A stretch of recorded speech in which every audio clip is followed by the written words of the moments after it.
Good evening, everyone. I'm Dr. Karthiani from Zaminda Microsurgical Eye Center, Bangalore. Today, my topic is enhanced communication in challenging situations in an eye hospital.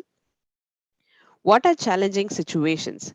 These are situations in any eye hospital when there is a mismatch between the expectation, perception, and a communication between the patient and the doctor. And this could be caused by the doctor, the patient, or both. What are the factors that could cause these challenging situations?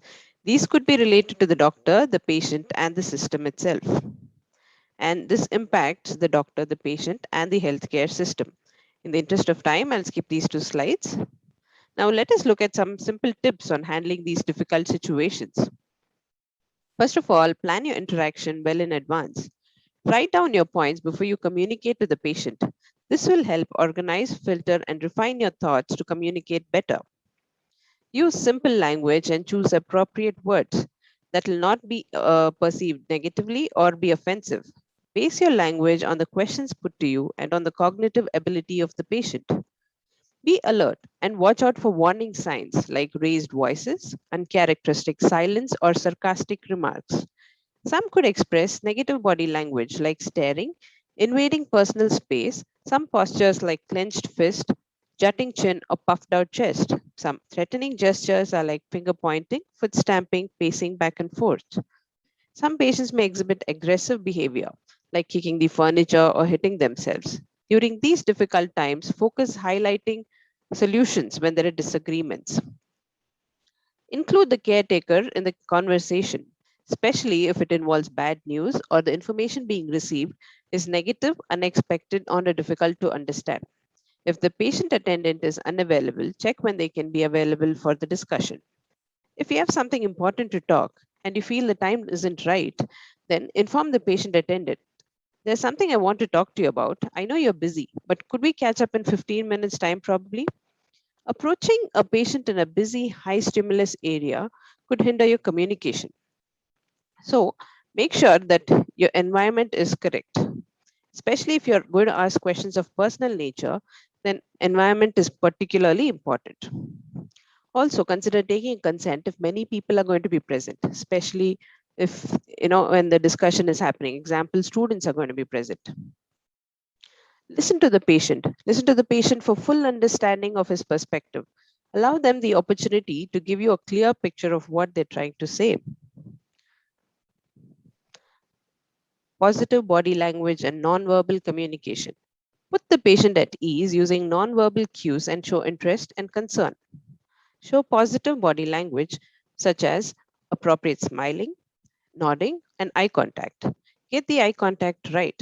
Too prolonged could be seen as staring. Respect personal space. Standing too close could be seen as a threatening act. Now let us look at how we can enhance our communication skills. Use pictures and models to explain the patient's condition to educate. Involve the entire team to educate the patient. Involve the team in terms of explaining the drops to the patient, like glaucoma medication to the patient. The reception staff can pitch in. Give written information to supplement or reinforce your spoken word. Avoid information overload. Also, at the same time, give them access to further information and support in terms of important websites or links. Ask open ended questions. Use what, why, when, where, and how. Summarize at the end. Let us see how there is scope for some self improvement. Reflect and self assess yourself. Feedback from patients and peers is invaluable. Improve your skills. Observe seniors or peers. While building rapport with the patient, you do not have only one chance. Not every interaction has to be perfect. Communication evolves. Be realistic with expectations and be patient and yet motivated to create small changes. Take help from colleagues, discuss with your seniors, and take up a training if it is required. Remember, while dealing with difficult situations, it is human to have feelings and emotions. Do not lose your temper or raise your voice or get angry, sarcastic, or provocative, or try to humiliate the aggressor. Take a deep breath, relax, and calm, and be neutral and respectful. Do not react and start disagreeing. Say no to unreasonable demands, but be prepared to manage any adverse reaction. Show warmth and empathy. Do not let a bad experience with one person affect your whole day or family life. Keep a perspective and a professional attitude. Now, let us look at some scenarios. Communicating with patients with disabilities. While communicating with patients with disabilities, talk in the same way and with a normal tone of voice as you would talk to anyone else. Talk directly to the patient than to the accompanying person. Keep in mind their disability and their personal space. Do not push or move a person's wheelchair or grab a person's arm to help without asking first. When speaking to someone in a wheelchair, sit so that both of you are at the same eye level.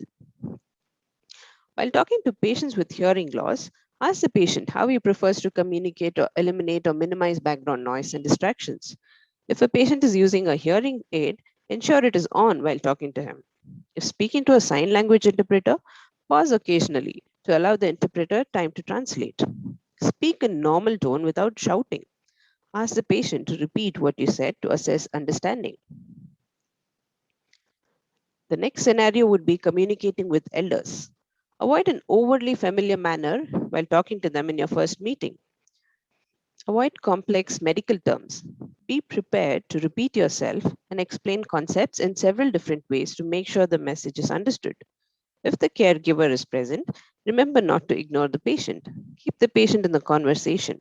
Although the patient may not understand a lot, it is important to show them respect and dignity. Offering them the extra time they need while communicating is dignity that should be above all else. Let us see how we can help communicate better with children. Trying to explain a difficult concept to a very young person in terms they understand and including the parents at the same time is a challenge. Explain the procedure to the child. This will reduce the anxiety and build their confidence. Use simple language and tailor your speech to meet their needs. Avoid negative words like hurt or sting. Offer lots of reassurance. Offer them a small reward for their resilience, bravery, and cooperation. Use positive, non threatening tone of voice to show them that you mean no harm. Show through body language that you're listening to them carefully. While speaking to patients who speak a different language, learn some polite expressions and key phrases. Learn some key anatomical terms in their native language. Speak short, simple sentences that are easy to translate. Use pictures to explain. Example, how to instill eye drops. Show a picture of to them. Take help of the translator. If it's a family member, ensure they're present during all the visits. And consider learning a new language. While breaking bad news, keep in mind that you double check your facts. Prepare yourself and prepare the patient. Be compassionate about the patient. In the end, I would like to summarize with all these points. Use simple language always. Adapt. It's not a one size fits all approach. Some patients need time to open up, while some need to be interrupted to bring them back on track. Develop a positive body language. Remember, communication is not always with words. Teamwork. Involve the entire team in patient care and education, and the family members should be included in this too. This is the picture of back home ZMEC here, with all of us. Another point I would like to be pointing out is stay alert and watch out for warning signs. With this, I conclude by quoting these lines by the famous Persian poet Rumi. Raise your words, not voice. It is rain that grows flowers and not thunder.